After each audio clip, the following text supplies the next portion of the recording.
चलो पहले एक ELP 2 का क्वेश्चन देख लो।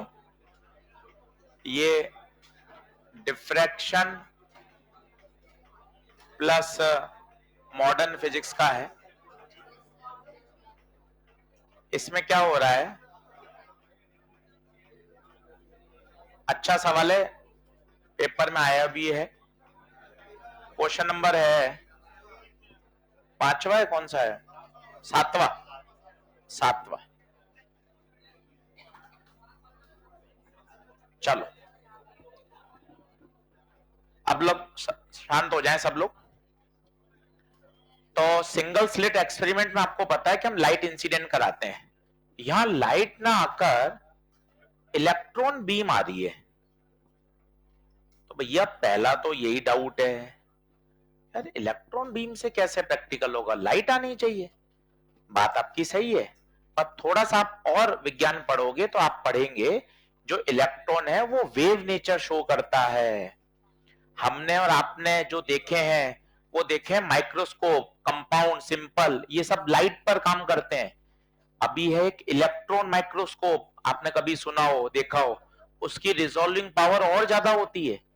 जितना भी ये आप डीएनए की सर्च, जो इसका अंदर का स्ट्रक्चर है, वो उसकी जानकारी किससे निकाली जाती है, इलेक्ट्रॉन माइक्रोस्कोप से। वहां पर प्रकाश नहीं होता, ये वाली लाइट नहीं है, वहां पर कौन है, इलेक्ट्रॉन बीम। इलेक्ट्रॉन का जब वो स्पीड, जब वो मूव करता है तो भाई कैसा नेचर शो करता है, वेव नेचर। क्या बात सही है? तो डी ब्रोगली वेवलेंथ यहां आपको सोचनी पड़ेगी, लैम्डा बराबर h upon mv। Wave nature, matter waves, syllabus में है अपने, डी ब्रोगली वेव। अब आप ध्यान से देखना, वो कह रहा है स्पीड बढ़ा दी। सोच के बताइए, अगर स्पीड बढ़ेगी तो डी ब्रोगली वेवलेंथ कम होगी, डी ब्रोगली वेवलेंथ कम होगी, लैम्डा कम हो गया। अब बताइए, उसने पूछा है angular width of central maxima. किसी को याद है angular width of central maxima? 2 lambda by a. तो अगर लैम्डा कम होगा तो एंगुलर विड्थ भी कम होगी। इसको प्लीज लिख लें, ये ELP नंबर 2 का सवाल है, वही नोट कर लें। वन ऑफ द अच्छा बेस्ट क्वेश्चन है, क्योंकि मॉडर्न फिजिक्स के साथ इसको जोड़ा गया है। डी ब्रोगली वेवलेंथ जब आप पढ़ लोगे तो खैर चमक ही जाएगा, पर मैंने यहां इसलिए लिख दिया सवाल ताकि आपको ध्यान रहे।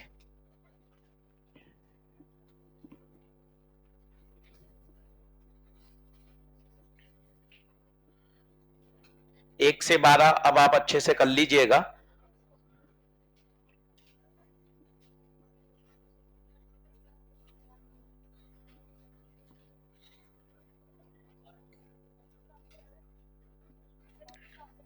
अभी सारे बता देंगे। बढ़े आगे।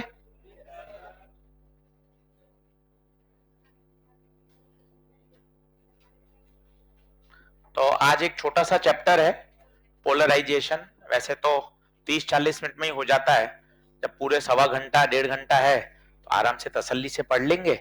और लेक्चर भी अपने ठीक है, 23 चल रहे हैं, तो सारा मामला ठीक है, तो भगाने की जरूरत नहीं है।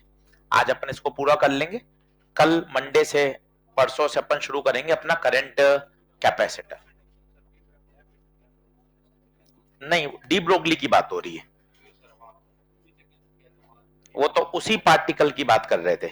यहाँ जो वो है वो मैटर वेव्स है, वेव करेक्टर है, वेव करेक्टर के लिए सोचना पड़ेगा, वेव करेक्टर के लिए सोचेंगे। बढ़े आगे। चलो, पोलराइजेशन।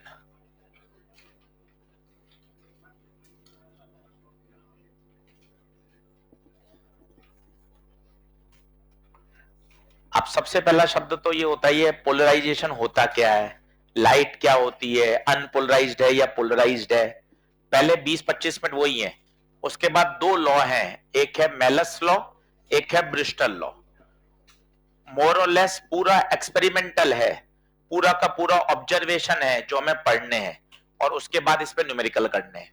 आसान चैप्टर है, आराम से समझेंगे। पहले लिखिए पहला पॉइंट, पूरे नोट्स अच्छे से लिख लीजिए ताकि 3 पेज में अच्छे से हम इसको तैयार कर लेंगे। लिखें, अकॉर्डिंग टू मैक्सवेल,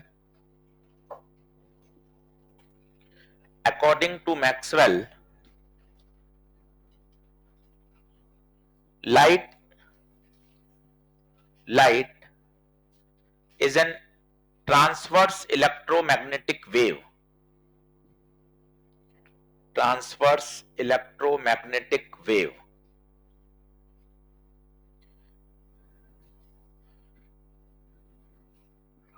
ये अपने आप में एक छोटा प्रश्न है, अंडरलाइन कर लीजिए, थ्योरेटिकल सवाल है। लाइट क्या है?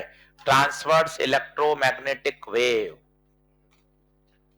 5 से 6 सवाल थ्योरेटिकल आते हैं जिसमें पेन भी नहीं चलाना पड़ता।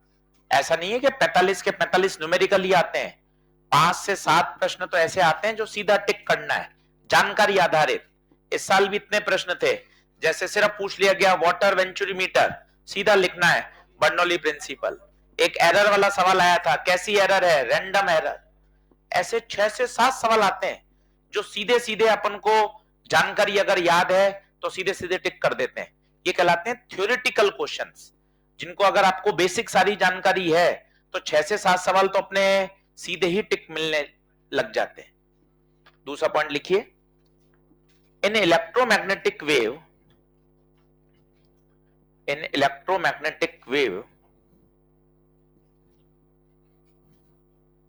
Comma electric field vector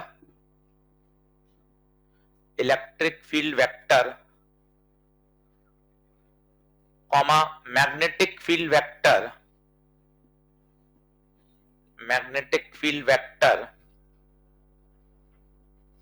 and direction of propagation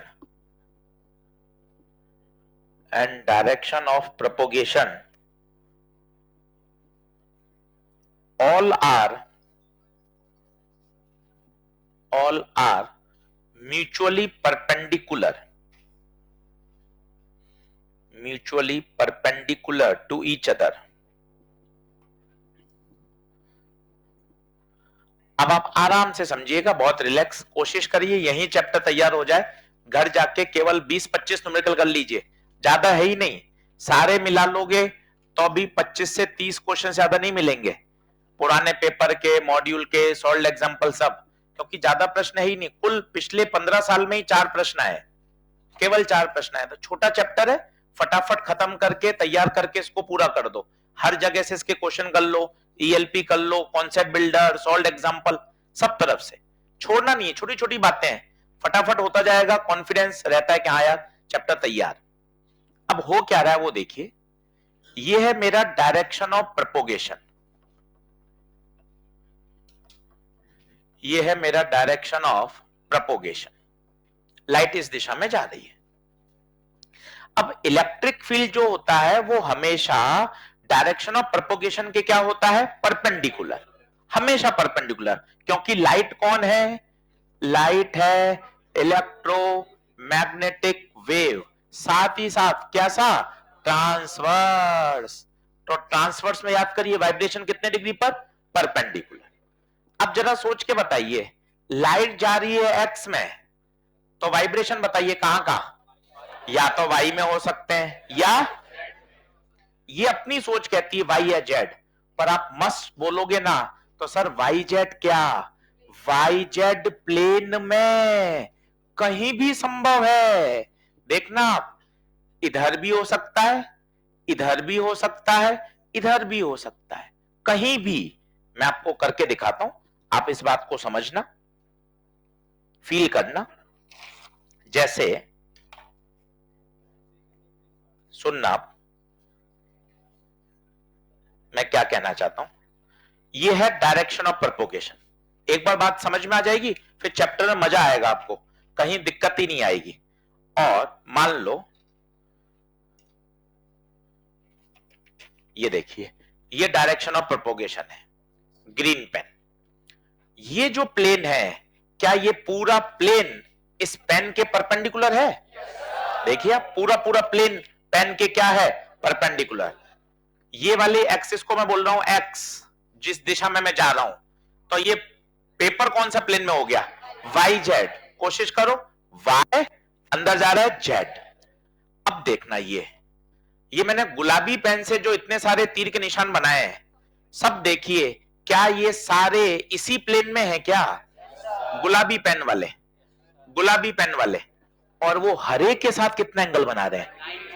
हरे के साथ 90। वापस समझाता हूं 2-3 बार, कोई टेंशन नहीं है। देखिए ये बताइए ये कौन है? Wave propagation. बिंदास आराम से सोचिए, रिलैक्स माइंड। वेव जा रही है अलोंग एक्स, वेव जा रही है ऊपर अलोंग वाई, वेव जा रही है अंदर अलोंग जेड। क्या ये बात ठीक है? ये हो गया वेव प्रोपोगेशन। माना मैंने एक्स मान लिया, एक्स मुझे ज्यादा चमकता है, 8वीं 9वीं 10वीं से एक्स वाई ज्यादा सुना है, तो ये मैंने एक्स मान लिया। ये वाला पूरा कागज क्या इस पेन के परपेंडिकुलर है? इस प्लेन का नाम बोलो, कोशिश करो। वाई अंदर जा रहा है जेड, तो ये प्लेन कौन सा हो गया? अब मैं अगला वाक्य सुनो। इलेक्ट्रिक फील्ड वाईजेड प्लेन में कहीं भी हो सकता है। देखो टेढ़े मेढ़े तीर के निशान कहीं भी संभव। हमारे क्या चमकता है? एक्स है तो इसके परपेंडिकुलर या तो वाई होगा या जेड होगा। एक छोटी सोच है। बढ़िया सोच क्या कहती है? पूरा वाईजेड प्लेन ही, पूरा वाईजेड प्लेन ही उस एक्स के क्या है? परपेंडिकुलर। मतलब इलेक्ट्रिक फील्ड कहां होगी बताइए? वाई में, जेड में, या वाईजेड प्लेन में कहीं भी? वाईजेड प्लेन में कहीं भी। और मैं कोशिश करता हूं आपको समझाने की। माना डायरेक्शन ऑफ प्रोपोगेशन है, कोशिश करते हैं, आएगा 2-3 बार में समझ में। डायरेक्शन ऑफ प्रोपोगेशन है जेड एक्सिस। कहां है? जेड एक्सिस का। इसका क्या मतलब है? लाइट कहां आ रही है? बाहर, आपकी तरफ आ रही है। ये लाइट आ रही है बाहर, ठीक है। अब मुझे बताइए इलेक्ट्रिक फील्ड कहां हो सकता है? क्या इलेक्ट्रिक फील्ड एक्स वाई में कहीं भी हो सकता है क्या? यहां भी, यहां भी, यहां भी, यहां भी। वेव कहां है सर? वेव, वेव बताइए। वेव आपकी तरफ है। ये देखिए ये रहा चित्र, परफेक्ट चित्र ये रहा। ये है एक्स वाई प्लेन, ये है वेव। देख लीजिए, कॉमन बोलिए, वेव कौन सी दिशा में? बाहर, जेड। इलेक्ट्रिक फील्ड के वाइब्रेशन एक्स वाई में कहीं भी, एक्स वाई में कहीं भी हो सकते हैं। इस तरह की लाइट को कहा जाता है अनपोलराइज्ड लाइट। इस तरह की लाइट को क्या बोलते हैं? अनपोलराइज्ड लाइट, जिसमें इलेक्ट्रिक फील्ड पूरे प्लेन में कहीं भी हो सकती है। हमने क्या किया? इतने बार बार तीर के निशान कौन बनाए? तो बड़े लोगों ने क्या किया? केवल ये 2 डायरेक्शन समझ ली, एक ये ले ली और एक ये ले ली। इसके इधर कंपोनेंट कर दिए, इसके इधर कंपोनेंट कर दिए, तो सिर्फ कौन से एरो दिखाएंगे? अब 2। अब आप देखना मैं क्या लिख रहा हूं, बताना। ये है आपका डायरेक्शन ऑफ प्रोपोगेशन। तीसरी बार है भैया, और कोई बहुत ज्यादा कठिन नहीं है कि आप बहुत ज्यादा जोर डालो, ऐसा कुछ भी नहीं है।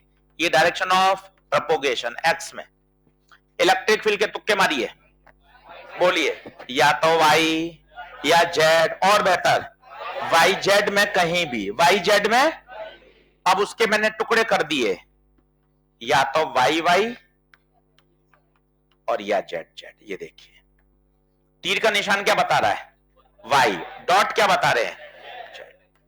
इस तरह की लाइट को बोलते हैं अनपोलराइज्ड लाइट।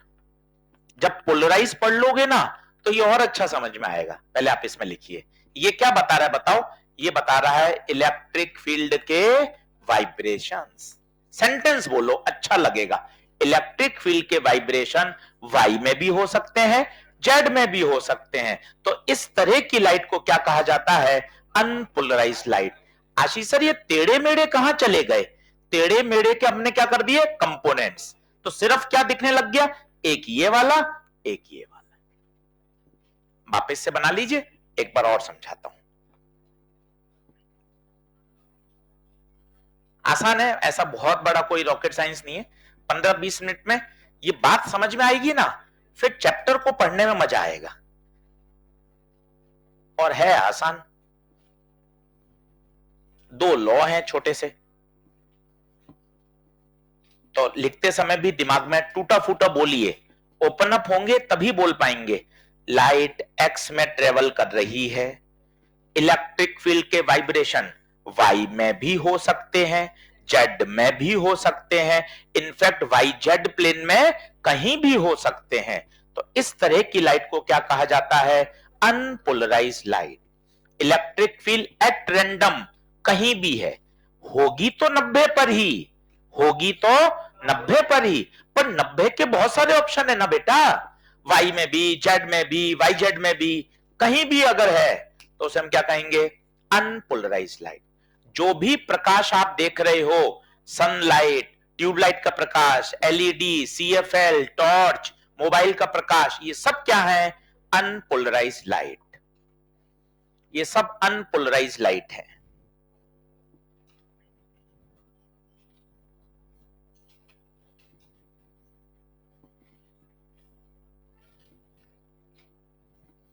अब परिभाषा देखना और मजा आएगा। If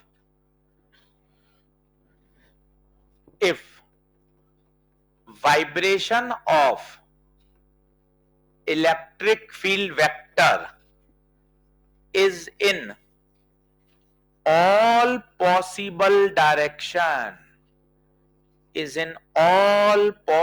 direction, then such a light is called unpolarized light.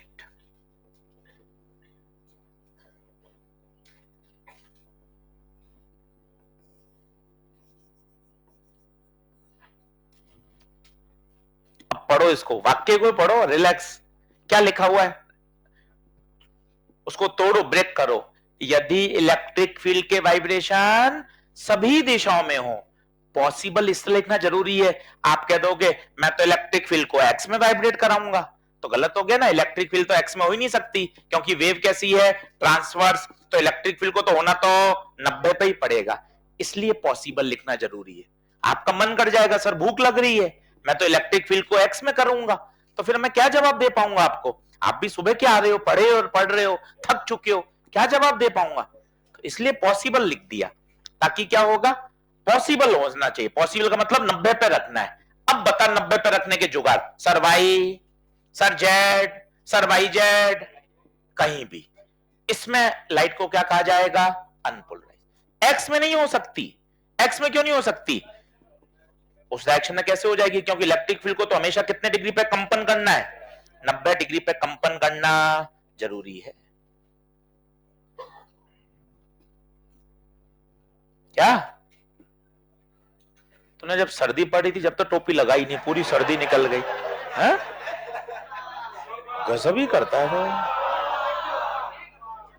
अब पढ़ने का समय जब नहीं पढ़ रहा, पढ़ेगा कब? तू अप्रैल में, जब सभी पढ़ रहे होंगे। पढ़ना तो अभी चाहिए, क्योंकि अभी जनता कम पढ़ रही है। मार्च अप्रैल में पढ़ने का तो फायदा ही नहीं है, क्योंकि मार्च अप्रैल में तो एवरेज बच्चा ही 12 घंटे पढ़ता है, समझ रहे ना? तो अभी तो कांटा अब खींचने का समय है।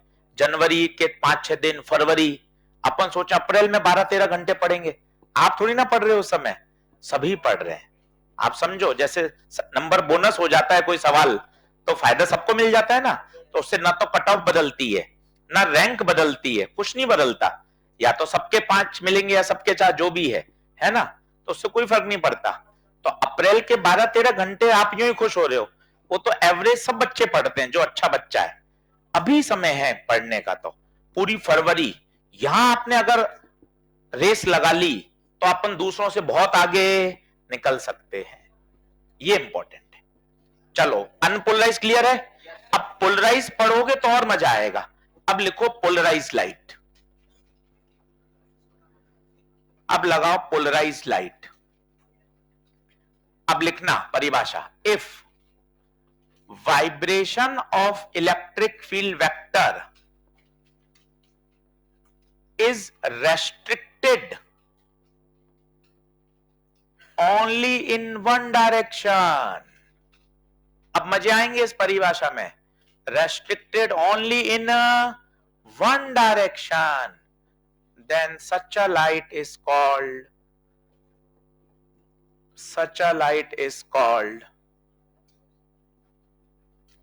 polarized light. Such a light is called polarized light.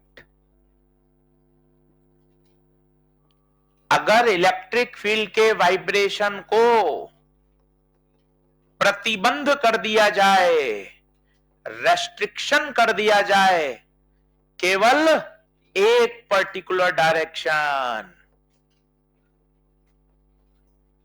इस तरह की लाइट को क्या बोलेंगे? पोलराइज। अब देखना मजे आएंगे और आपका कॉन्फिडेंस इससे बात से समझ में आ जाएगा। ये देखो, माना लाइट जा रही है एक्स एक्सिस में। सब बच्चे बोर्ड पे ध्यान दो, यहीं तैयार करके चले जाओ, एक बार में तैयार। लाइट जा रही है किस में? एक्स एक्सिस में। चलो बताओ, इलेक्ट्रिक फील्ड के वाइब्रेशन वाई में भी हो सकते हैं, जेड में भी हो सकते हैं, वाई जेड में भी हो सकते हैं। अब चॉइस नहीं चलेगी, एक चुन लो। अगर वाई में रहना है तो जीवन भर वाई में ही कंपन होने चाहिए। इलेक्ट्रिक फील्ड पूरा का पूरा सदैव किसमें? वाई। रेस्ट्रिक्ट कर दिया, प्रतिबंध लगा दिया, जो चुनना है वो चुन लो। अगर वाई तो जीवन भर वाई में ही कंपन होंगे, जेड तो जीवन भर इलेक्ट्रिक फील्ड के वाइब्रेशंस जेड में ही होंगे। इस तरह की लाइट को क्या कहा जाता है? Polarized light. प्रतिबंध कर दिया, रेस्ट्रिक्ट कर दिया, इस तरह की लाइट को हम क्या कहते हैं? Polarized light. आराम से बताइए, ये डॉट और एरो क्या बता रहे हैं? पूरा लिखिए। डॉट का मतलब है इलेक्ट्रिक फील्ड के वाइब्रेशंस किसमें है? जेड में। पूरा लिखो तो मजा आएगा। इलेक्ट्रिक फील्ड के वाइब्रेशंस किसमें है? वाई में। इस तरह की लाइट को क्या कहा जाता है? Polarized light. रेस्ट्रिक्शन लगा दिया, पिताजी ने बोल दिया 10 बजे मतलब 10 बजे, रात को 10 बजे तक आ जाए तो अंदर आ जाना, नहीं तो बाहर। पिताजी का घर है भाई, जो कहेंगे वो मानना पड़ेगा। 10 बजे मतलब 10 बजे, 10 बजे तक आ जाए तो आ जाना, नहीं तो बाहर ही सोना उस दिन। प्रतिबंध लगा दिया। ऐसे कड़े निर्णय से माता पिता के संस्कार और चीजें सुधरती हैं, नहीं तो हाँ भैया आना जब आ जाना, ऐसा नहीं। 10 लास्ट है भैया। प्रतिबंध लगा दिया, इलेक्ट्रिक फील्ड के वाइब्रेशन केवल या तो वाई में होंगे या केवल जेड में होंगे। इस तरह की लाइट को क्या कहा जाएगा? Polarized light. और पूरे चैप्टर में यही है कि सर पोलराइजेशन क्या होता है। अब आप देखो, अनपोलराइज्ड लाइट को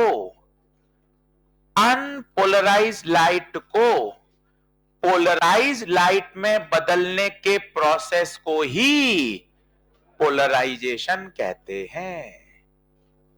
इस पूरे चैप्टर में हमें यही पढ़ना है। तो चैप्टर का नाम भी समझ में आना चाहिए कि यार पोलराइजेशन में क्या पढ़ेंगे भैया, तो कोने में लिख लीजिएगा। अनपोलराइज को किस में बदलना है? पोलराइज्ड लाइट में।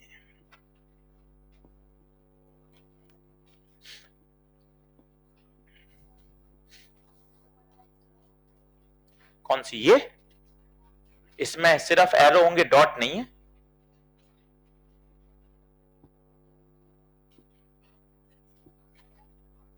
मतलब क्या? हाँ, पोलराइज लिखा तो है ना, पोलराइज्ड है।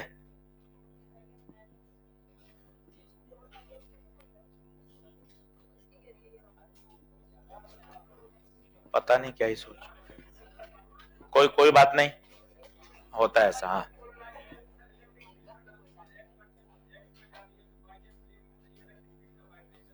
तेज बोल।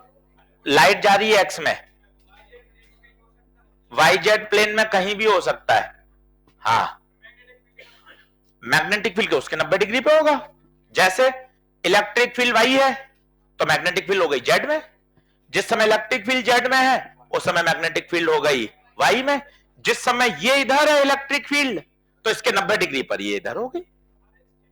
हर इंस्टेंट पे लगातार बदलती रहती है, हर बिंदु पर पीरियोडिकली लगातार चेंज होती रहती है। अगर इलेक्ट्रिक फील्ड ने वाई ले ली मैग्नेटिक फील्ड जेड हो जाएगी। इलेक्ट्रिक फील्ड ने जेड ले ली, मैग्नेटिक फील्ड भाई इसने ये वाला कंपोनेंट ले लिया, तो उसके पर रहेंगे तीनों हमेशा एक दूसरे के पर। बोलो ठीक है। चलिए, तो अनपोलराइज और पोलराइज का रिप्रेजेंटेशन समझ में आ गया। एक बार वापस बना लो, क्योंकि यही सबसे इंपॉर्टेंट है, बार बार परेशान नहीं होना। ये तीर का निशान बताओ, ये क्या है? Direction of propagation. ये वापस बना लो। सिर्फ एरो बनाओ तो बताओ, सिर्फ एरो क्या पोलराइज्ड? यस, सिर्फ एरो। सिर्फ डॉट, सिर्फ डॉट पोलराइज्ड, यस। एरो भी डॉट भी, एरो भी डॉट भी अनपोलराइज्ड। बना लीजिए तीनों। ये पूरे चैप्टर में आपके साथ चिपक के चलेंगे। ये बेसिक परिभाषा आनी चाहिए। इस बेसिक परिभाषा में 26 मिनट खर्च कर दिए, क्योंकि यही है। इसके बाद तो 2 लॉ हैं, लॉ पढ़ने हैं, समझने हैं, एक्सपेरिमेंटल रिजल्ट्स हैं, क्वेश्चंस करने हैं।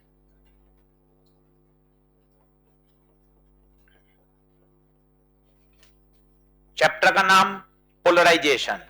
कोशिश करो तब चैप्टर में घुसोगे, अनपोलराइज लाइट को पोलराइज लाइट में बदलने की प्रक्रिया को ही पोलराइजेशन कहा जाता है। ये रिप्रेजेंटेशन सरल देसी अंदाज में, सिर्फ एरो पोलराइज, सिर्फ डॉट पोलराइज, एरो भी डॉट भी unpolarize. This is the way of representation of unpolarized and polarized.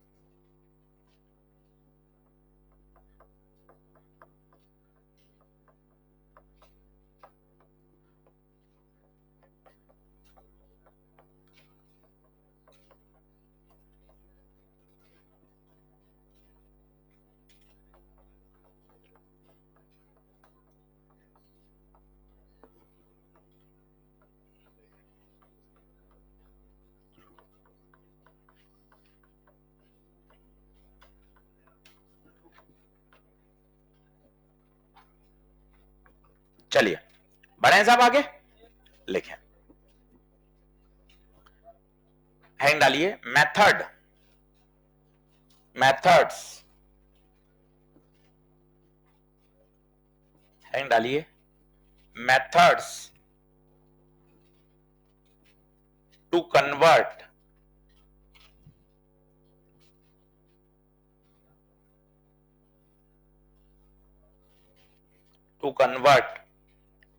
unpolarized light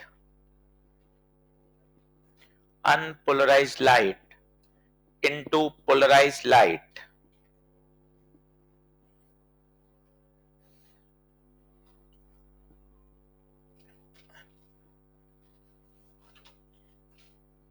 unpolarized light into polarized light। पहला लिखिए, using Polaroid, using Polaroid।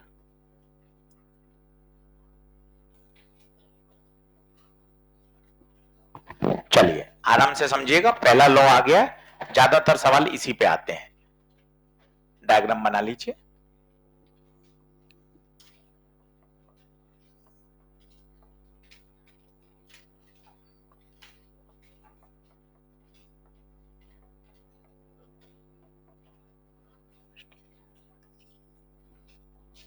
आराम से समझिएगा, बहुत आसान है, कहीं कोई टेंशन नहीं है।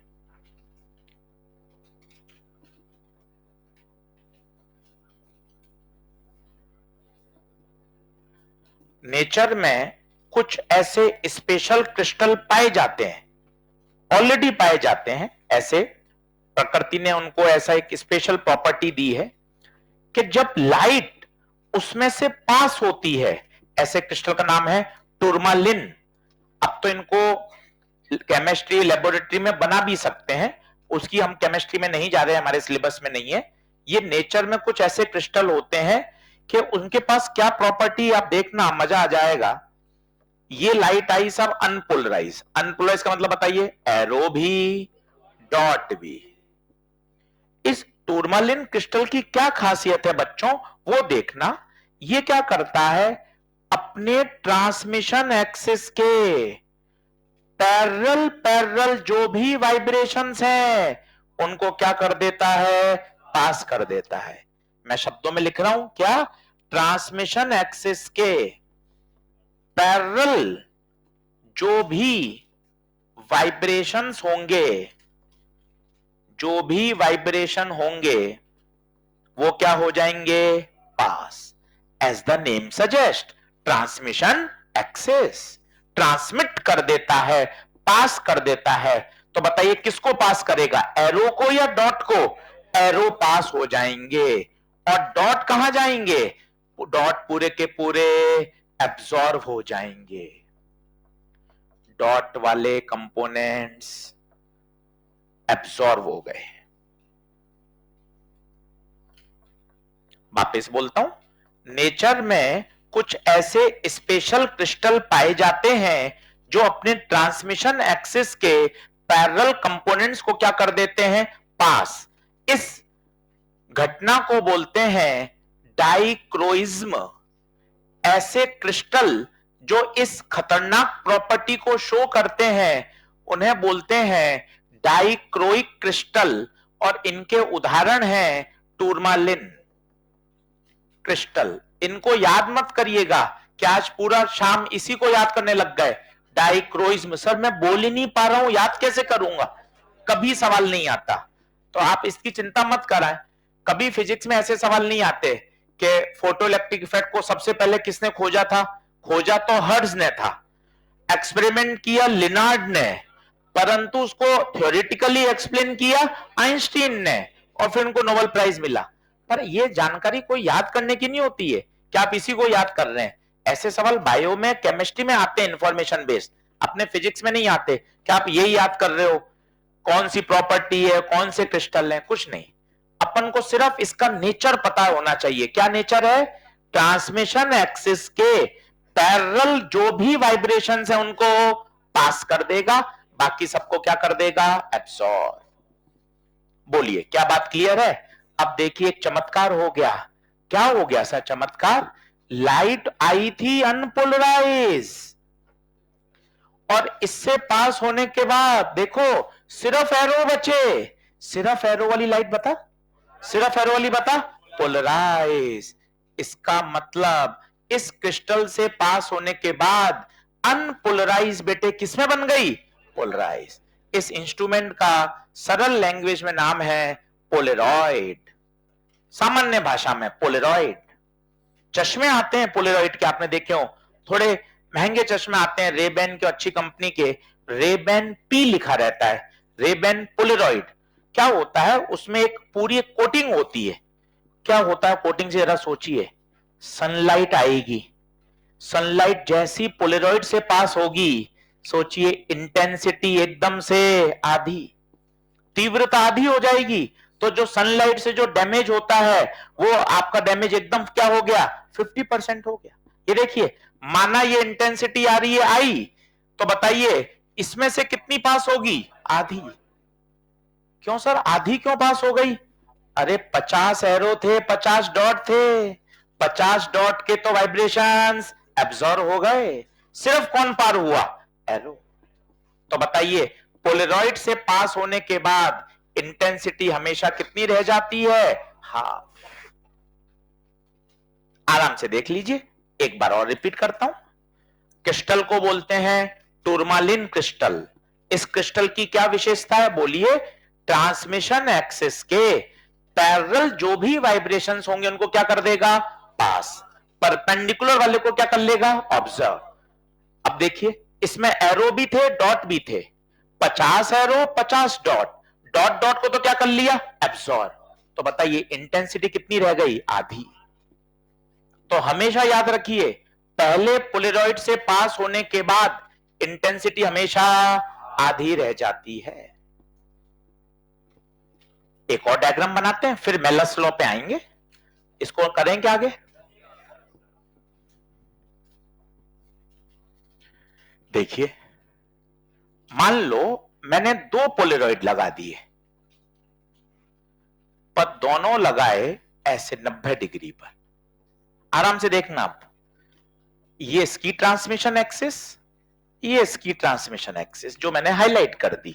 कितने पोलेरॉइड लगाए? दो। ये पोलेरॉइड नंबर एक, ये पोलेरॉइड नंबर दो। अब आप बाद में बनाइएगा, पहले मेरे साथ समझिए। ये मैं लाया अनपोलराइज। सभी जनता बोर्ड पे देखिए, यहां से क्वेश्चन शुरू हो रहे हैं। ये अनपोलराइज, पहले अनपोलराइज को बोलना सीखो, एरो भी डॉट भी। इसी अंदाज में बोलो, रनिंग लैंग्वेज में, एरो भी डॉट भी। इसे बोलते हैं अनपोलराइज। पोलराइड से पास हुई, क्या करता है पोलराइड? ट्रांसमिशन एक्सिस के पैरेलल वाले को पास कर दे तो एरो को पार कर देगा, सारे एरो पार। बता, लाइट कैसी बन गई? पोलराइज। इंटेंसिटी सोच के बताओ, अगर आई नॉट होगी, आई नॉट बाय 2, हमेशा पहले पोलेरॉइड से पास होने के बाद कभी दिमाग नहीं लगाना, इंटेंसिटी हमेशा कितनी हो जाएगी? हाफ। हमेशा हाफ हो जाएगी।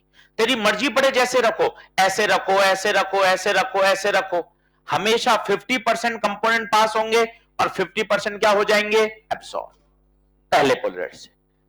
अब है कहानी में ट्विस्ट। देखिए दूसरा पोलराइड कैसे रखा है। दूसरा पोलराइड, ये वाली कंडीशन याद करिए, इसको अपन सेलेक्ट कर लेते हैं। ये प्रॉपर्टी देखिए, इसके आप आराम से कॉपी करके यहां लाइए।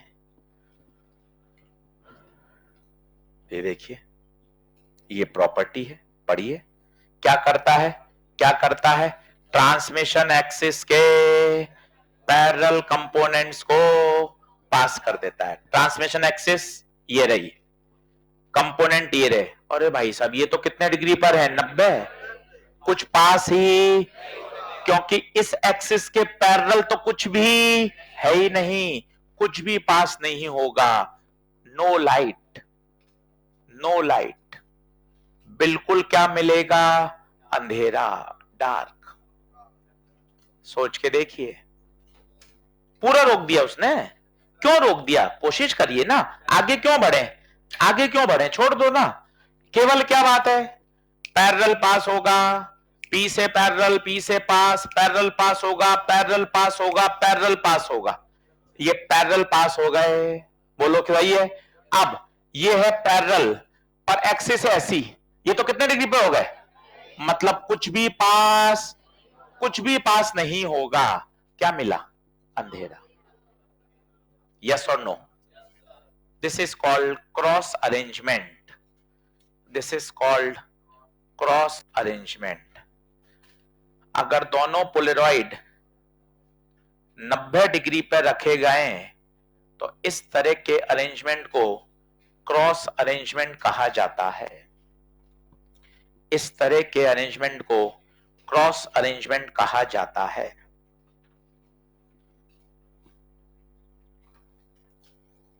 कल फिर छुट्टी आ गई। छुट्टियां कितनी आ रही हैं देखो आप।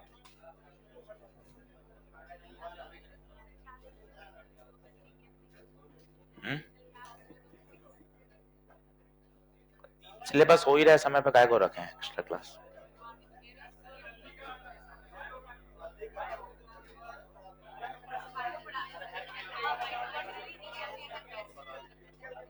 सही। तो याद करें, अगर पोलेरॉइड 90 डिग्री पर है तो इस तरह के अरेंजमेंट को क्या कहा जाएगा? Cross arrangement. Cross arrangement. अब आता है साहब मेलस लॉ, वो मैं आपको बता देता हूं, पहले आप इसको नोट कर लो। जो इसमें से काम की बात है मैं वो बोलता हूं, आप भी 2-3 बार बोल लो। पहले पोलेरॉइड से पास होने के बाद इंटेंसिटी हमेशा कितनी रह जाएगी? हाफ। ये हमेशा के लिए ट्रू है, हर सवाल के लिए। पहले पोलेरॉइड से पार होने के बाद इंटेंसिटी हमेशा हाफ रह जाएगी, हमेशा। अब पढ़ते हैं अपन लॉ ऑफ मेलस। सवाल आना ही है, मेलस से आएगा या ब्रिस्टर से आएगा? छोटा टॉपिक है, आसान है। कल पूरा डिफ्रैक्शन पोलराइजेशन को दिन दे दो, 2 घंटा 2.5 घंटे में ही हो जाएगा, बहुत ज्यादा 5-6 घंटे चाहिए नहीं। और मैं सीक्वेंस बता दूंगा क्या क्या करना है, उसको अच्छे से कर लो तो डिफ्रैक्शन पोलराइजेशन हो जाएगा। करंट कैपेसिटर में तो जोर ही नहीं आएगा, इतना आसान चैप्टर है, क्योंकि क्या वो सब सुना हुआ है, आपको कोई नई बात लगेगी नहीं। 2 लेक्चर पढ़ाऊंगा, करंट होता है, चार्ज होता है, rate of flow of charge current होती है, इसका एरिया ये देता है, स्लोप ये देता है, drift velocity, Ohm's law, series combination, parallel combination, wire को खींचने वाले सवाल, व्हीटस्टोन, किरचॉफ लॉ। अगले 6 दिन का जो कंटेंट है ना, वो भी आपके सुना हुआ है, इसलिए आपको दिक्कत नहीं है, आप सारे टॉपिक लिख सकते हो, ये पढ़ाओगे। आपको कहते हैं फ्लूइड में बताओ तो क्या क्या सीक्वेंस है, कि फ्लूइड के तो टॉपिक के नाम, सवाल नहीं, सवाल तो कभी नहीं बनते तेरे से, वो अलग नहीं, वो नहीं छेड़ेगा कोई सवाल, सिर्फ टॉपिक के नाम बता, उसमें भी अपन को दिक्कत है। कारण क्या है, 12वीं के जो टॉपिक होते हैं ना, वो थोड़े से ना बच्चा ध्यान से पढ़ता है। इलेक्ट्रो हुआ तो उसको पता है डाइपोल आएगा, पोटेंशियल आएगा, इलेक्ट्रिक फील्ड आएगा, मैग्नेट में सोलेनोइड आएगा, एम्पियर, ये टूटे फूटे याद रहते हैं। 11वीं के टॉपिक कहां पता रहते हैं, थर्मो के कंटेंट ही लिख नहीं सकते आप कि थर्मो में होता क्या क्या है। तो ये आपके साथ नहीं, सबके साथ ही है। तो 12वीं के टॉपिक ना रिलेटिवली आसान लगते हैं, और 12वीं खटाखट खटाखट बच्चा कर भी लेता है। तो इसी तरह का करंट कैपेसिटर टॉपिक है, मतलब बहुत आसानी से कर लेंगे। जबरदस्त ईएलपी बनाइए, ताकि ईएलपी अगर आपने अच्छे से कर ली तो उसके बाहर आपको कोई बहुत ज्यादा दिक्कत नहीं आएगी। अब आते हैं अपन लॉ ऑफ मेलस पर। लॉ ऑफ मेलस, क्या कहा मेलस ने, पहले आप डायग्राम बना लीजिए, फिर बात करते हैं। 2 पोलराइड लगाए और दोनों की जो ट्रांसमिशन एक्सिस है वो आपस में एक दूसरे से थीटा एंगल पर है। ये है आपका पोलराइड 1, ये है पोलराइड नंबर 2। ट्रांसमिशन एक्सिस देख लीजिए, ये इसकी ट्रांसमिशन एक्सिस, ये इसकी ट्रांसमिशन एक्सिस, आपस में कितने एंगल पर है, थीटा। ये हम पढ़ रहे हैं अब law of Malus. Law of Malus, यहां से आप लाए एक अनपोलराइज्ड लाइट, यहां से लाए आप एक अनपोलराइज्ड लाइट, पूरा दम लगा लीजिएगा इस पर, ताकि इस पे 2-3 क्वेश्चन कर लेंगे, तैयार हो जाएगा। अनपोलराइज्ड लाइट,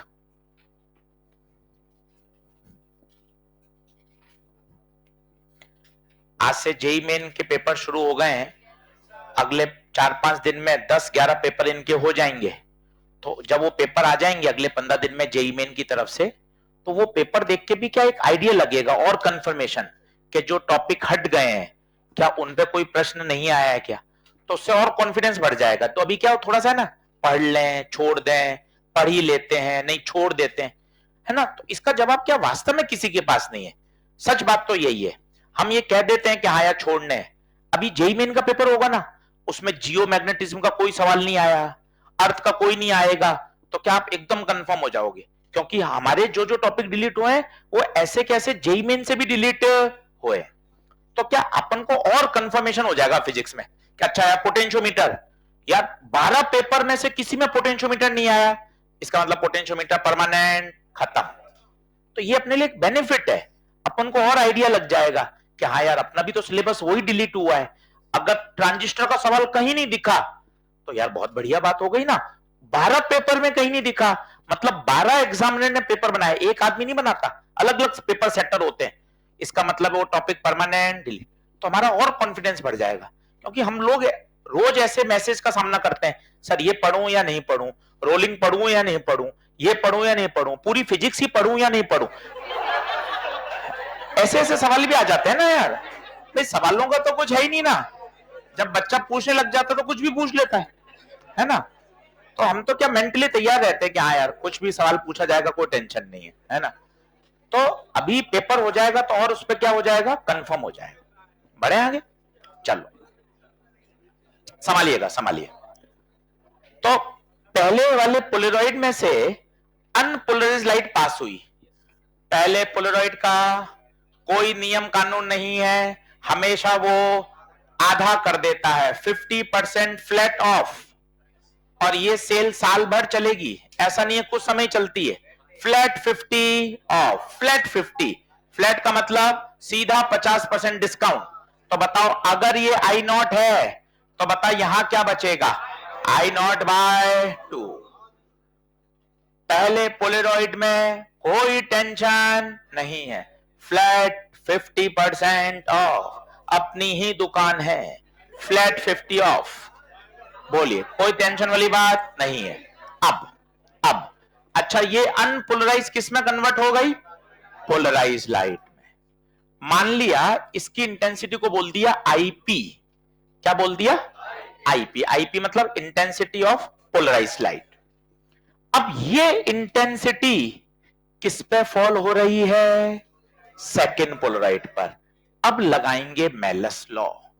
मेलस ने कहा सेकेंड पोलराइड से पास होने के बाद जो ट्रांसमिटेड लाइट होती है उसका फॉर्मूला होता है आईपी कॉस स्क्वायर थीटा।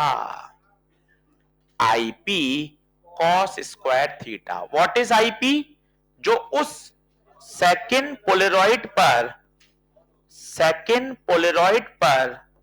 जो पोलराइज लाइट फॉल हो रही है।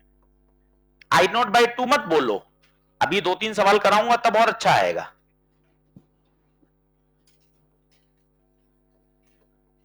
थीटा क्या है, एंगल बिटवीन टू सक्सेसिव पोलराइड्स। आराम से देख लीजिए, इतना सरल है। पहले में कोई मेलस कुछ नहीं, फ्लैट 50% ऑफ। मेलस किस में लगेगा, सेकेंड पोलराइड में। इनफैक्ट मेलस लॉ लगता ही पोलराइज लाइट के लिए है, अनपोलराइज के लिए मेलस का कोई मतलब ही नहीं है। अब ये क्या कहता है, मेरे ऊपर जितनी लाइट आएगी उसका फॉर्मूला क्या होगा, आईपी कॉस स्क्वायर थीटा। एक प्रश्न करके देखते हैं धीरे धीरे, एक मैं कराऊंगा, एक आप समझना, 2 घर पे करना, हो जाएगा। कठिन नहीं होता, देखिए सिर्फ एक साइकोलॉजिकल गेम होता है कि अगर हमें करना है तो हो जाएगा टॉपिक, डरने वाला नहीं होता है कुछ भी।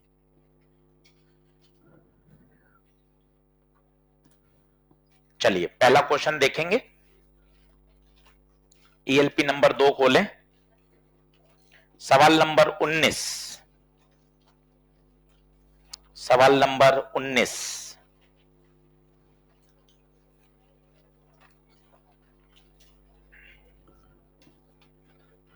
सवाल नंबर 19, ईएलपी नंबर 2। जो नहीं लाए उनके लिए मैं बोर्ड पे बना दूंगा डायग्राम। ईएलपी नंबर 2, सवाल नंबर 19।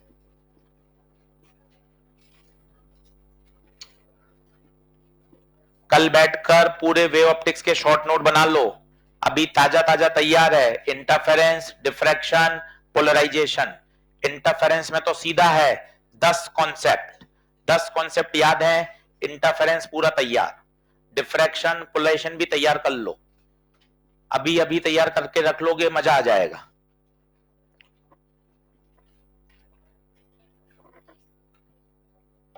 क्वेश्चन नंबर 19 क्या कह रहा है, 2 पोलराइड हैं, कौन कौन, P1 और P2। आपस में ये कितने डिग्री पर रखे हैं, 90। ये 90 पे रखे। फिर एक तीसरा पोलराइड और खरीद के लाए बाजार से, उसका क्या नाम है, P3। वो भैया कितने पे रख दिया, 45 पे रख दिया। ये देखो, चित्र बना लो। एग्जाम में इतने बड़े बड़े डायग्राम नहीं बनाने, वो भी मैं आपको सरल सिखाऊंगा। 1-2 बार ऐसे बनाइए ताकि मस्त फील आ जाए। बहुत आसान है, बहुत जल्दी सॉल्व होगा, कहीं मत घबराइएगा।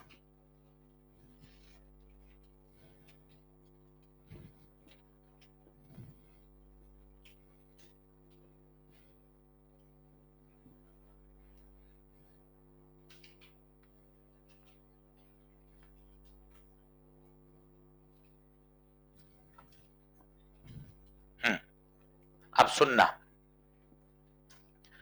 लाइट आई इंटेंसिटी कितनी दे रखी है बताइए, आई नॉट।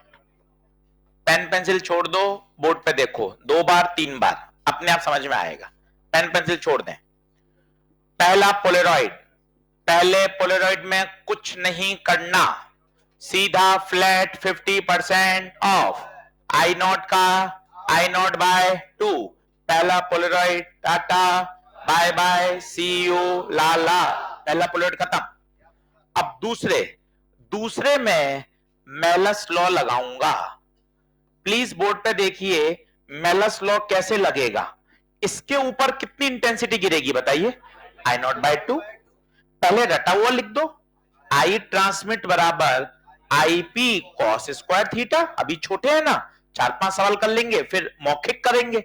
आई पी कितना गिर रहा है इसमें बताइए, I naught by 2 cos square theta, इन दोनों के बीच का एंगल 45। तो आई नॉट बाय 2 कॉस 45 1/√2 का स्क्वायर, तो I naught by 2 into 1/2, I naught by 4।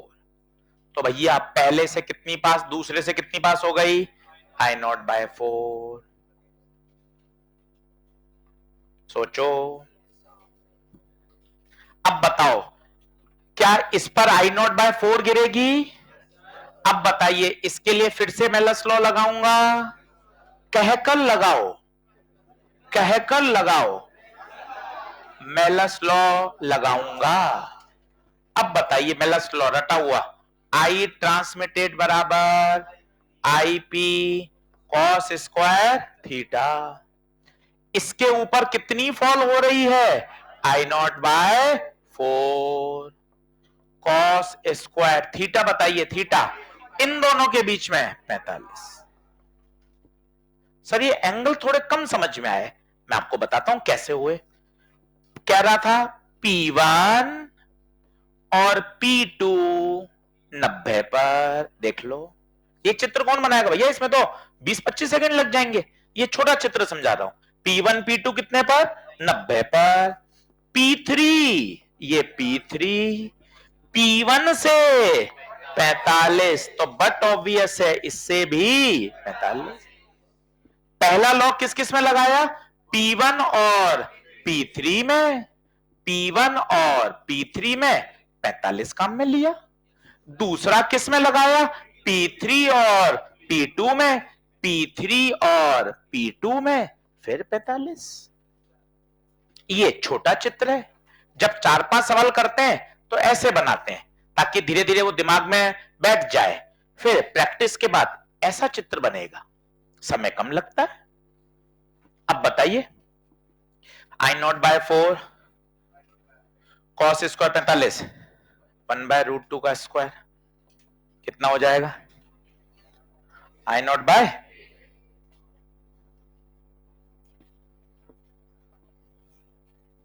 बोलिए,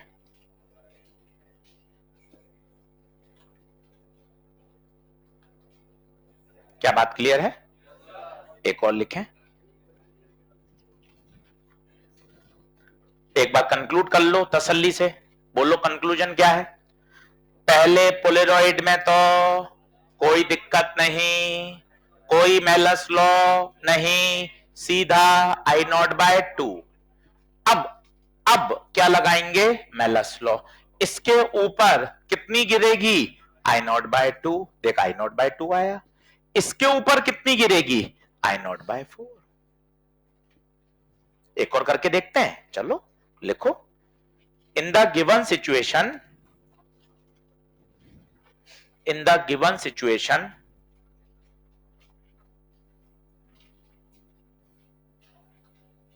calculate the intensity of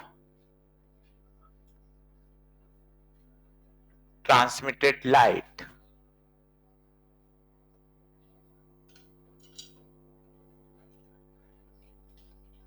P1 और P2 तो 90 पर है और P3 है थीटा पर, P3 है थीटा पर। ये छोटा चित्र P1 और P2 90 पर और P3 P1 के साथ थीटा, आने वाली लाइट I0 और अनपोलराइज्ड।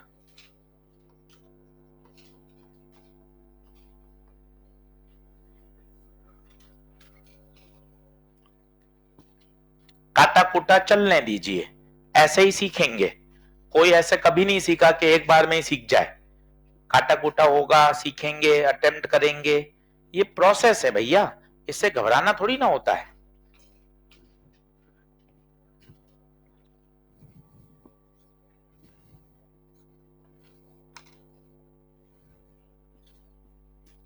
पहले मैं फ्लैट 50 ऑफ,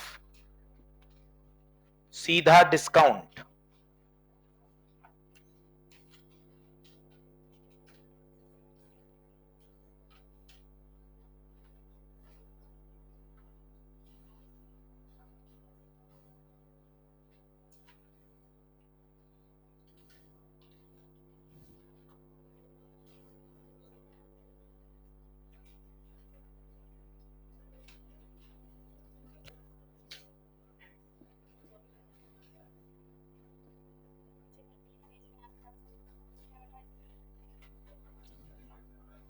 कितना?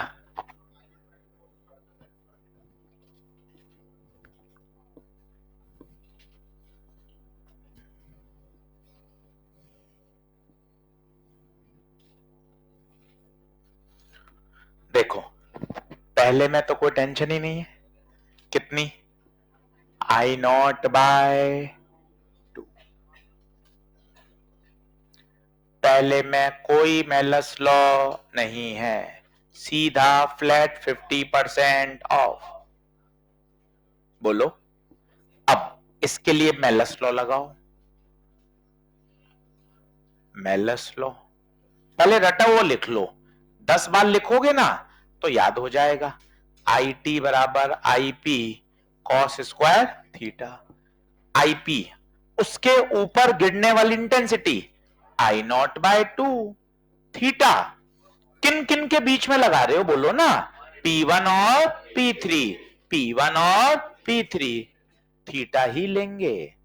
अरे सर फिर तो सॉल्व ही नहीं होगी। हाँ इतना ही होगा, तो क्यों परेशान हो रहा है? ये आ गया I0 by 2 cos square theta, ये इस पे गिरेगी। ये तो सर सॉल्व ही नहीं हो पाया। कोई बात नहीं, बहुत सारे सवाल सॉल्व नहीं होते, ऐसे क्या कर रहे हो? कोई तुम्हारे सब नया थोड़ी ना, रोज का है। तो ये इस पे फॉलो हो गया, I0 by 2 cos square theta. अब इसके लिए फिर से मेलस लॉ लगाएं, इसके लिए फिर से मेलस लॉ लगाएं। अब थोड़ा मेलस लॉ रटा वो लिखिए, आई टी बराबर I P cos square theta. ध्यान देना बच्चों बोर्ड पर, आई पी उसके ऊपर गिरने वाली intensity I0 by 2 cos square theta. खबरदार ये तो केवल आईपी आया है, ये सामान और है, कॉस स्क्वायर थीटा नहीं। P3 और P2 में एंगल, ओहो P2 और P3 में एंगल 90 माइनस थीटा, तो थीटा नहीं 90 माइनस थीटा। अरे जिंदा हो? थीटा नहीं आएगा, 90 माइनस थीटा। बस I0 by 2 cos square theta sine square, यही आंसर है। पर मजे की बात है, जेई मेन में जब ऐसा आया था तो भाई ये ऑप्शन ही नहीं था। तो क्योंकि मैथ्स में थोड़ा सा इसको और सॉल्व कर लेते हैं। फिजिक्स से तो सही है, फिजिक्स के तो पॉइंट ऑफ व्यू से बिल्कुल चकाचक है। ऑप्शन भी मिलाना जरूरी है, वो भी मिला लेते हैं। देख लो सबका आंसर आ रहा है क्या?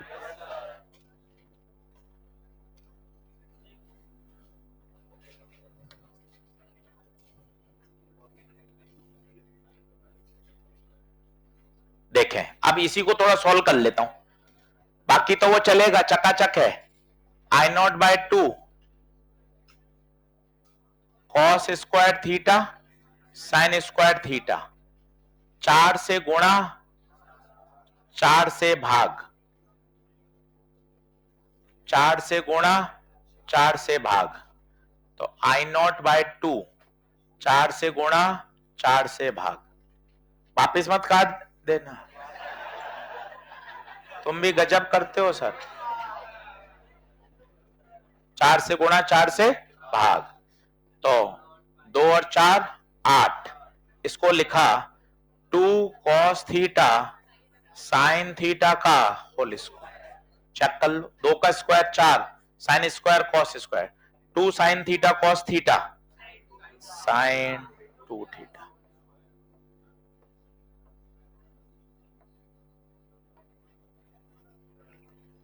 बोलो,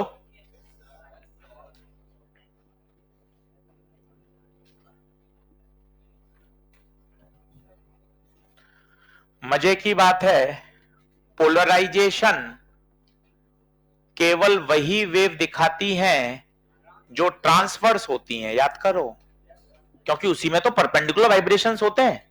लॉन्गिट्यूडल में पोलराइजेशन नहीं होता। Polarization is a characteristic of transverse wave, इसलिए कहा जाता है sound waves can not be polarized. क्यों? क्योंकि साउंड वेव कैसी है? लॉन्गिट्यूडिनल। अच्छा, डिफ्रैक्शन किस में होता है? डिफ्रैक्शन सभी में, इंटरफेरेंस सभी में, पर पोलराइजेशन केवल ट्रांसवर्स वेव में। क्या लाइट में होगा? हाँ, वही तो पढ़ रहे हैं, क्योंकि light is a transverse wave. क्या साउंड में होगा? नहीं होगा, क्योंकि साउंड कैसी है? लॉन्गिट्यूडिनल। तो ये भी सवाल एक बार पूछा जा चुका है। साउंड वेव क्यों कैन नॉट बी पोलराइज? क्योंकि साउंड वेव लॉन्गिट्यूडिनल है। साउंड वेव लॉन्गिट्यूडिनल है।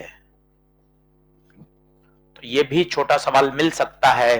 Polarization is a characteristic property of transverse wave.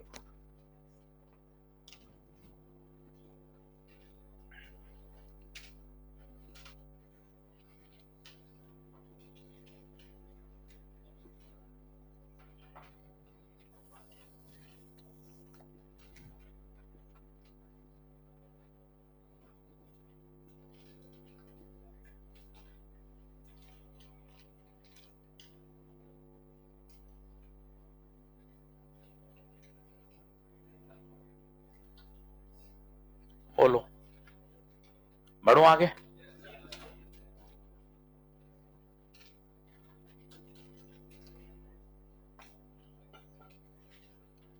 Method number 2, ये था method number 1, Malus law, polaroid. अब आता है method number 2।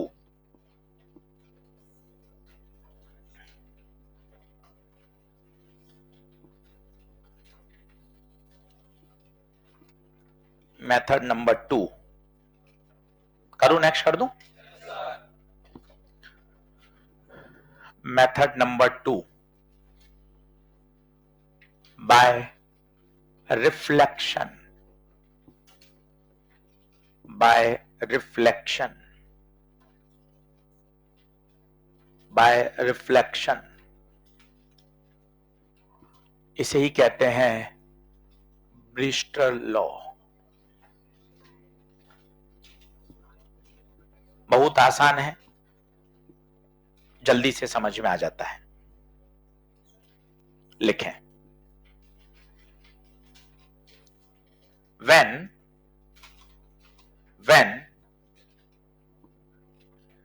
an unpolarized light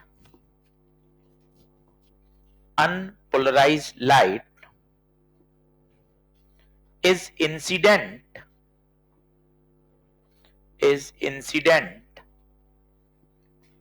at a particular angle,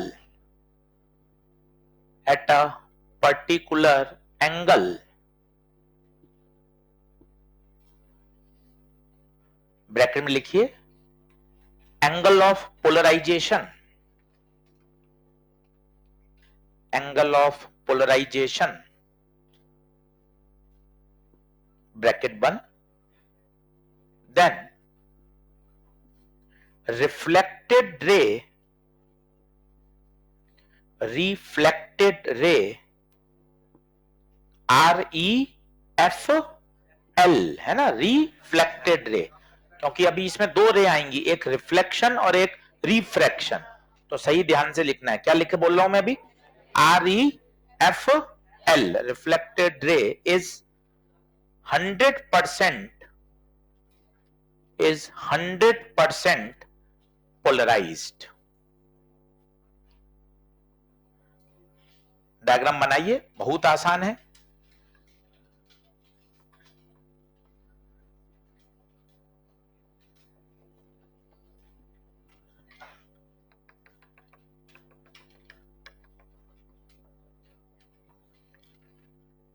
ये देखिए, अनपोलराइज्ड लाइट आई,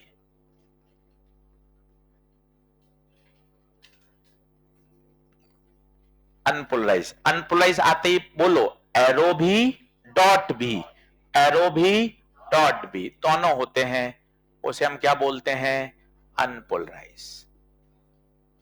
तो ब्रिस्टर ने एक्सपेरिमेंट से दुनिया को बताया कि जब एक अनपोलराइज लाइट किसी एक पर्टिकुलर एंगल पर आए, हर एंगल पे नहीं होगा, एक पर्टिकुलर एंगल पर, that particular angle is called angle of polarization, that particular angle is called angle of polarization।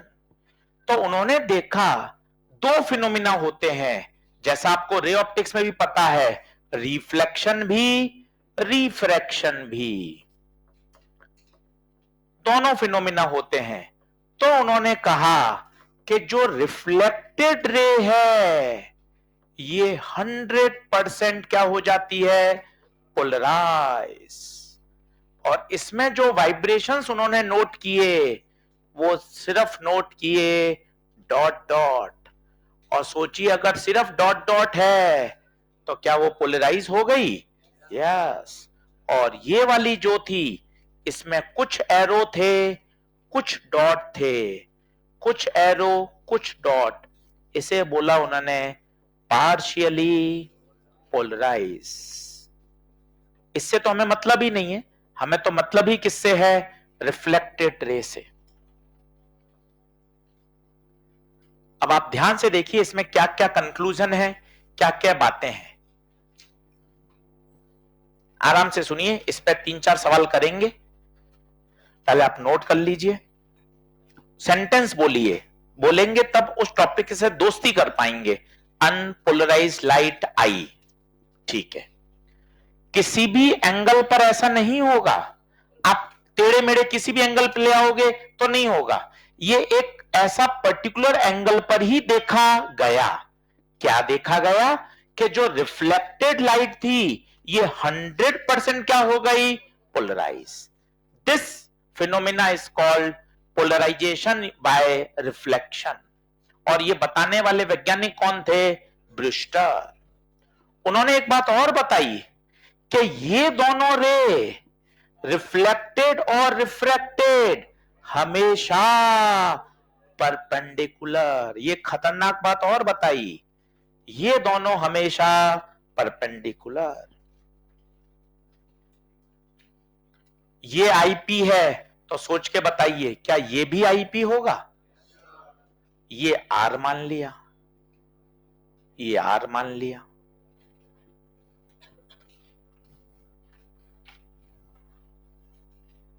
अब कोई लोग आर पूछे तो आर निकाल सकते हो, सोचो आईपी प्लस 90 प्लस आर, इन तीनों का सम 180 होगा। तो आईपी प्लस आर बराबर 180 माइनस 90, तो आईपी प्लस आर कितना? 90। तो इसमें से कोई एक एंगल दे रखा हो तो आप दूसरा निकाल सकते हैं। और जो ब्रिस्टल लॉ था वो क्या था? सभी को याद है म्यू बराबर 10 चाहे तो इसको प्रूव भी कर सकते हैं, एक लाइन में मैं आपको दिखा भी देता हूं, बाकी आवश्यकता नहीं है, 12th बोर्ड है नहीं, सीधा आप याद कर सकते हैं म्यू बराबर 10 मैं लिख देता हूं डेरिवेशन। आईपी कौन है बच्चों? आईपी से दोस्ती करो, एंगल ऑफ पोलराइजेशन। इस स्लाइड से ही सारे सवाल सॉल्व हो जाएंगे, अभी 4 करके देखेंगे झटाझट। एक बात और देखिए जो नीट में आया, रिफ्लेक्टेड रे में वाइब्रेशंस को ध्यान से देखिए कैसे दिख रहे हैं, डॉट या एरो? रिफ्लेक्टेड रे में वाइब्रेशन देखिए, डॉट या एरो? डॉट का मतलब इस प्लेन के परपेंडिकुलर, याद करो पहला पहला स्लाइड देखो। डॉट का मतलब क्या होता था? डॉट का मतलब क्या होता था ये देखिए, कहां गए डॉट? डॉट का मतलब होता है इस प्लेन के परपेंडिकुलर, याद करो ये रहा डॉट, जेड एक्सिस, याद आया? तो ये बात भी बहुत जरूरी है कि रिफ्लेक्टेड रे में जो vibration of electric field vector है, vibration of electric field vector हमेशा प्लेन ऑफ इंसिडेंस के परपेंडिकुलर। ये पूछा जा चुका है, सिर्फ ये वाला थ्योरेटिकल सवाल। ये सब ब्रेस्टर के आउटकम्स हैं।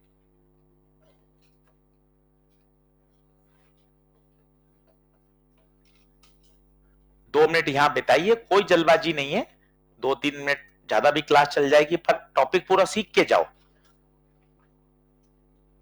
इस पूरी स्लाइड से सारे प्रश्न सॉल्व हैं। एक ये बात भी बहुत काम की है, इसको भी नोट लगा के लिखो, नहीं तो भूल जाओगे। 90 किस किस के बीच में बताओ? रिफ्लेक्टेड और रिफ्रैक्टेड, इसको भी स्टार लगा के लिख लो, पहले पूरा काम कर लो।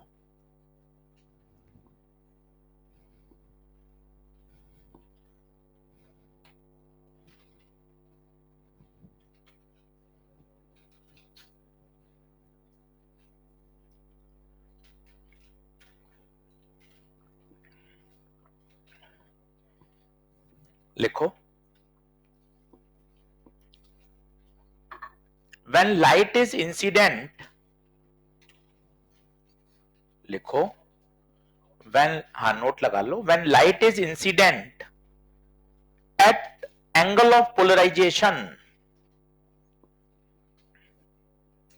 बार बार मैं बोल रहा हूं, चौथी बार, ये सारा काम किसी भी एंगल पर नहीं होगा, एक पर्टिकुलर एंगल पर ही होगा। That particular angle is called angle of polarization. When light is incident at a angle of polarization, then reflected ray and refracted ray, एक बार लिखना REFL और एक बार लिखना REFR। reflected ray and refracted ray are always perpendicular to each other,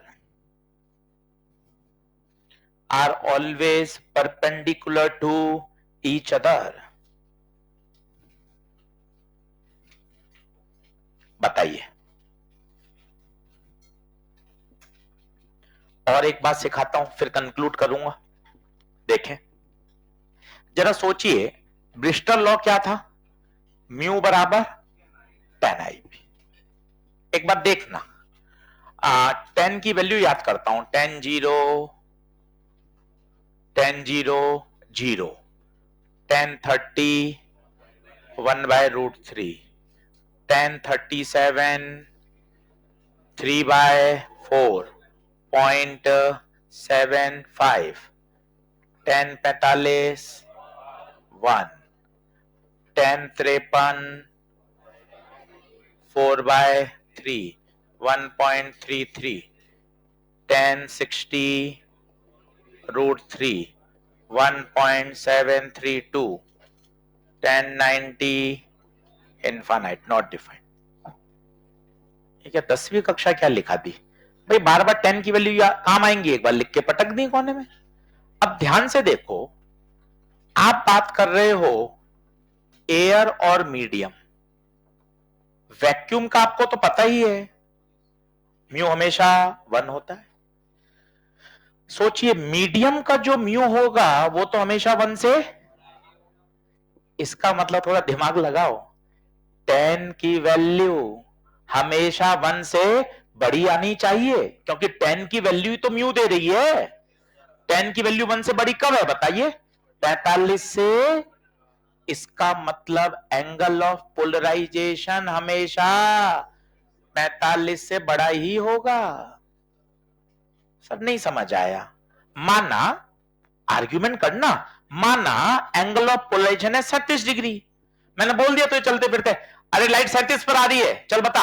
अरे ठीक है sir, mu बराबर 10 IP, IP रखा 37, 10 37 3/4 0.75। अरे म्यू की वैल्यू 0.75 आ गई, पॉसिबल ही नहीं है। म्यू तो सबसे छोटा कितना होता है? 1। इसका मतलब गुप्ता जी आप झूठ बोल रहे हो, 37 डिग्री पे तो कभी कुछ होगा ही नहीं। ऐसे आर्ग्यूमेंट करो ना, मैंने बोल दिया लाइट 37 पर आ रही है, 37 पर रखने पर तो म्यू 0.75 आ रहा है, जबकि म्यू तो सबसे छोटा 1 होता है, मतलब ये सारी बातें गलत है। तो बताइए, आईपी को हमेशा 45 डिग्री से बड़ा होना ही पड़ेगा और 90 डिग्री से छोटा होना पड़ेगा, क्योंकि 90 डिग्री पे तो म्यू की वैल्यू डिफाइंड ही नहीं होगी। ये भी काम की बात है, आप सोचो, दिमाग लगाओ कि भाई 45 से छोटा हो गया, सर मैंने तुक्का मार लिया 37, अब 37 पे करूंगा तो म्यू की वैल्यू तो 0.75 आ गई, जबकि म्यू की वैल्यू तो 1 से छोटी संभव ही नहीं है।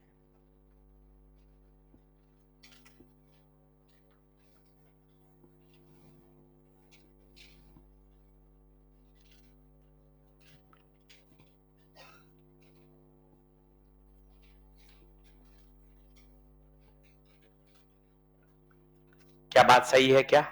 तो याद रखिए, म्यू की वैल्यू हमेशा 1 से ज्यादा होती है, इसलिए ब्रूस्टर एंगल को सदैव 45 से ज्यादा होना ही पड़ेगा।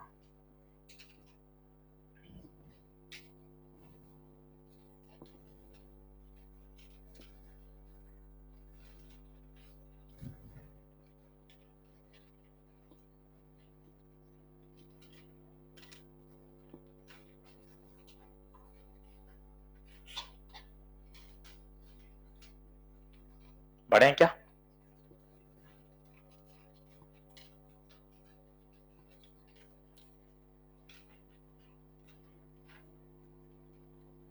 रिवाइज कर लो। एक तो ब्रिस्टल लॉ बोल लो, म्यू बराबर 10 आईपी, और बोलो आईपी प्लस आर हमेशा 90, और बोलो आईपी की वैल्यू 45 से 90 के बीच में। म्यू का कुछ पुराना याद आ रहा हो, म्यू का एक फॉर्मूला होता था C/V। म्यू और क्रिटिकल एंगल में कोई फॉर्मूला याद आ रहा हो, साइन IC बराबर 1/।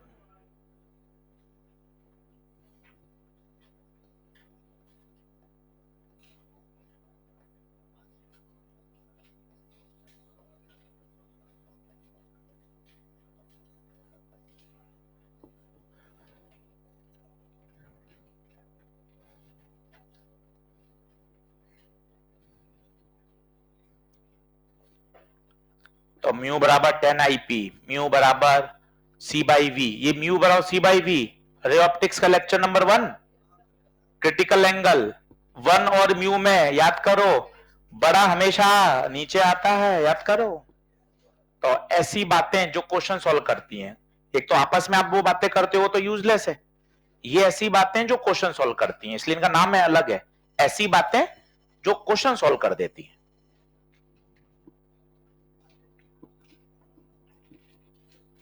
बोलो।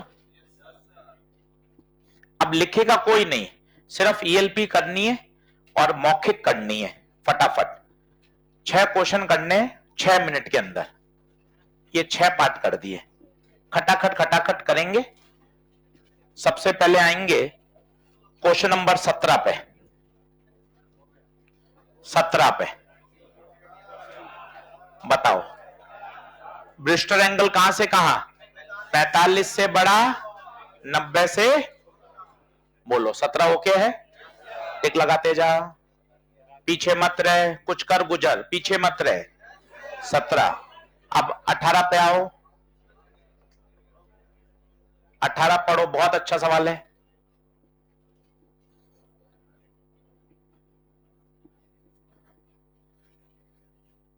बहुत बढ़िया सवाल है, स्टार लगा लो, एनसीईआरटी से उठाया इसने सवाल, बढ़िया सवाल है 18। अब देखो, चौथा गलत है, होना चाहिए था tan इनवर्स म्यू, वो गलत है। एक बहुत अच्छा लाइन लिखी है, देखो, reflected light is polarized in which electric field vector is perpendicular to the plane of incidence। ये देखिए, रिफ्लेक्टेड लाइट में जो इलेक्ट्रिक फील्ड के वाइब्रेशंस हैं वो परपेंडिकुलर हैं। कितनी छोटी बात पूछी गई है, देखिए आप, जहां आपने लिखा है ना वहीं लिख दो नीट, तो क्या होगा, आप इस बात को और ध्यान से पढ़ोगे। जहां आपने बात लिखी है ना वहीं नीट PYQ लिख दो, तो क्या होगा, आपका फोकस अचानक वहां जरूर जाएगा। बताओ कौन सा ऑप्शन आएगा 18 का? Option number second. अब आइए क्वेश्चन नंबर 15 पे। 15 पे 15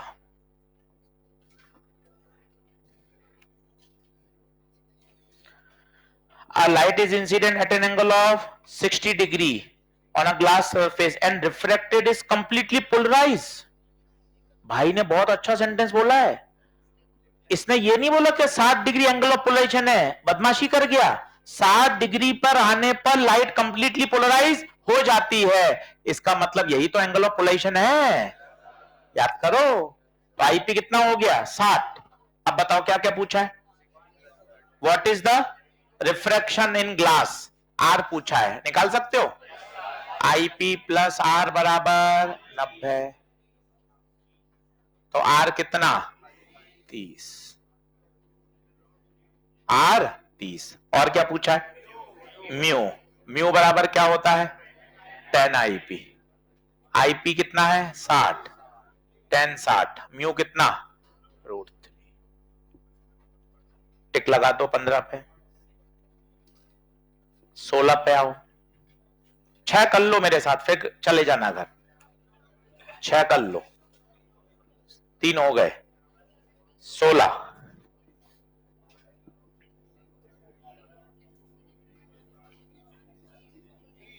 Light refracted from the surface of glass of refractive index 1.732। बदमाश है, 1.732 बदमाशी कर रहा है, √3 है वो, बदमाशी कर रहा है। 1.732 √3 होता है। क्या पूछा है? एंगल ऑफ पोलराइजेशन, म्यू बराबर 10 आईपी, म्यू √3।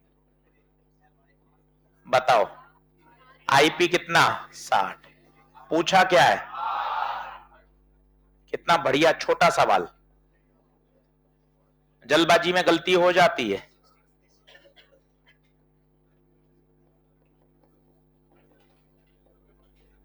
ऐसे आप भी कर लो ना घर पर, ऐसे आप भी कर लो ना, इतना तरीके से एक एक सवाल करके आ जाएगा। आप सोचते रह जाते हो करूं नहीं करूं, मेरे से होगी नहीं होगी, आप भी कर लो ना, इतना सिस्टमैटिक, सवाल खत्म, ईएलपी तैयार हो जाती है। कॉन्फिडेंस कितना बढ़ जाता है कि यार सारे सवाल बन रहे हैं, कोशिश ही नहीं करते। चलो अब आओ, अब आओ क्वेश्चन नंबर 13 पे।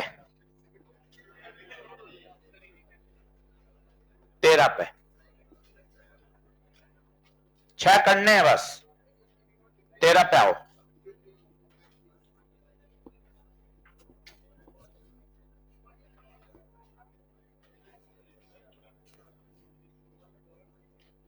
तेरह पे आओ, तेरा क्या कह रहा है? Refractive index of the water is 1.33, calculate the angle of polarization. तो बताइए म्यू बराबर क्या होता है? tan IP। तो म्यू है 1.33 tan IP, तो IP बराबर tan इनवर्स 1.33। tan इनवर्स 1.33 मतलब एंगल दे रखा है क्या इसका? कितना? अच्छा, इसने इसकी वैल्यू दे ही दी क्या? ठीक है, 53 डिग्री 4 मिनट। और देनी भी चाहिए, क्योंकि 1.33 की अपन को एग्जैक्ट वैल्यू पता ही नहीं। एनसीईआरटी का सवाल है तो उसने वैल्यू दे दी। सर 4/3 होता है, 4/3 जो है वो 1.333333 ऐसे चलता जाता है। एग्जैक्ट 1.33 की वैल्यू 53 डिग्री से थोड़ी सी ज्यादा होती है। चलिए अब लास्ट सवाल देखिए, क्वेश्चन नंबर कौन सा रह गया? 14 भी कर लीजिए। बाकी बचे होमवर्क घर पे करना है भाई।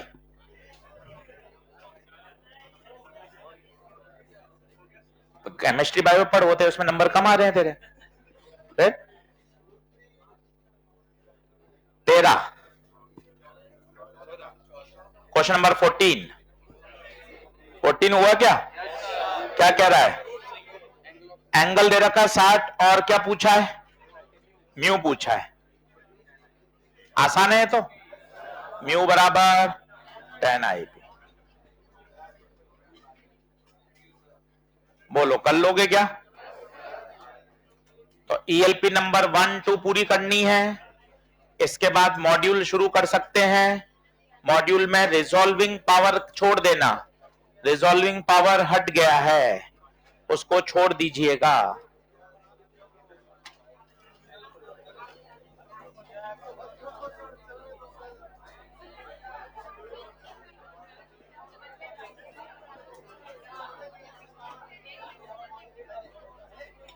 क्या कर सकते हैं ना? सही है।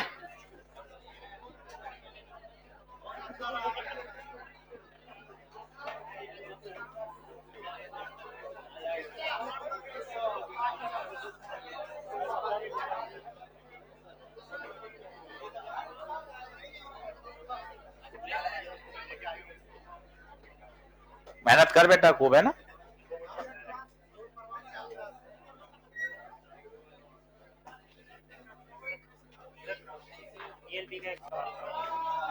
कल पूछ मंडे को।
कह रहा है कि भैया weight arises due to a vertical force caused by the magnetic field and work is exerted। सही बात है कि भाई उसको वेट को उठाने के लिए वो जो मैग्नेटिक फील्ड की एनर्जी वो कहाँ से आ रही है? वर्क डन तो से ये कहना चाहता हूं। थर्ड भी तो थर्ड एक देखो सर। नहीं तो मैग्नेटिक फील्ड तो वर्क डन 0 है, पर ये जो वेट को जो एक्सटेंड हो रहा है कि भाई क्योंकि जो मैग्नेटिक फील्ड है वो अपन ऐसा बोलते हैं कि भैया कैसी है, कंजर्वेटिव है ना, और work done by magnetic field 0 होता है सामान्यतः केस। पर इस पर्टिकुलर केस में जो वेट उठाने के लिए जो ऊर्जा आ रही है, ऊर्जा कहाँ से एक्सट्रैक्ट हो रही है, मैग्नेटिक। ऐसा एक एनसीईआरटी में लाइन दी हुई है, वहां से सवाल है, तो तुझे ध्यान रखनी होगा। सर इसका जो डायग्राम है सर, अगर इसके तो भी बनेगा, पर वो क्या रिट्रेस नहीं करेगा, फिर ऊपर लाइन नीचे हो जाएगी, नीचे ऊपर चली जाएगी। रिट्रेस करने के लिए क्या होता है, अगर ऊपर वायलेट है तो वायलेट वापस ऊपर से जानी चाहिए। नहीं बोला ना लाइट रिट्रेस, रिट्रेस का मतलब है जिस पास से आए उसी पास से।